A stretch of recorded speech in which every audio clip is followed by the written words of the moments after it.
bien une graine. Graine. Ah ouais. J'ai semé une graine. Et celui-là, c'est une bouture. Tu vois la différence? Tu vois? Ouais. Planter le même jour. Alors, tu prends une feuille.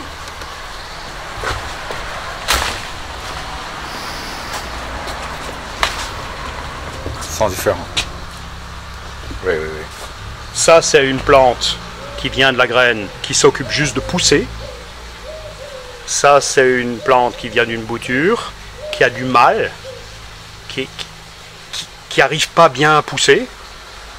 Donc la croissance est faible. Résultat, je vais te montrer.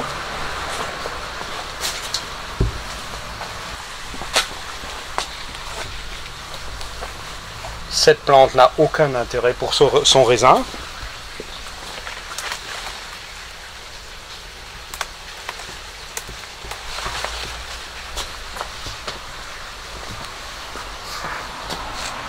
Voilà la viticulture. Oui, oui, oui. Dès que ta plante est vigoureuse, ton raisin ne vaut rien du tout.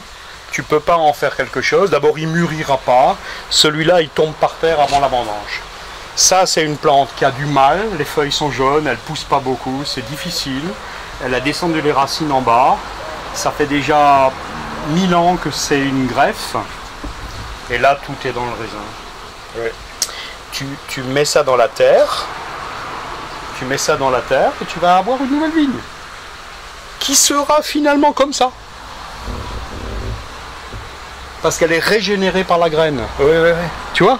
Voilà. Donc, qu'est-ce qu'ils font les viticulteurs? Ben, les viticulteurs, ils mettent la vigne dans une situation défavorable, dans des coteaux maigres, dans des endroits où on ne peut pas beaucoup pousser.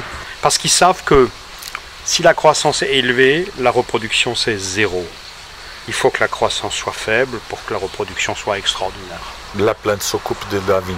Elle s'occupe de la pérennité, raisin. elle s'occupe de la génération, elle Oui. s'occupe du futur. Ça veut dire, celle-là, elle sait qu'elle va crever. Donc elle transmet l'ADN à travers le raisin. Celle-là, elle pense qu'elle est éternelle. Oui, oui. Elle va rien transmettre du tout. Oui, oui. Ça, c'est une femme californienne. 4 voitures, pas d'enfants. Et ça, c'est une femme du Mozambique, tu vois. Ouais. Elle a beaucoup d'enfants et à 30 ans, c'est déjà trop tard. Elle va pas y arriver. Il faut lire la nature. Tout est écrit dedans. Le grand livre, tout le monde peut le lire. Ouais. Voilà. Mais on a dit, c'est pas intéressant et puis c'est vide. Et tu sais pourquoi ils ont dit c'est vide? Parce qu'ils ont chassé Dieu de la nature. Pour que l'homme devienne tout puissant, il fallait tuer Dieu dans la nature. Voilà.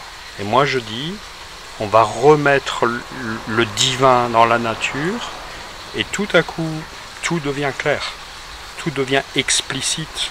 On peut tout comprendre. Il ne faut pas avoir peur. Oui, oui, oui.